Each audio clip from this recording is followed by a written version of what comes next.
special holiday. We should put something to our fridge. First, we open our fridge.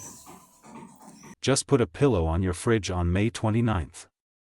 This quirky tradition has a long history and a dedicated fan base.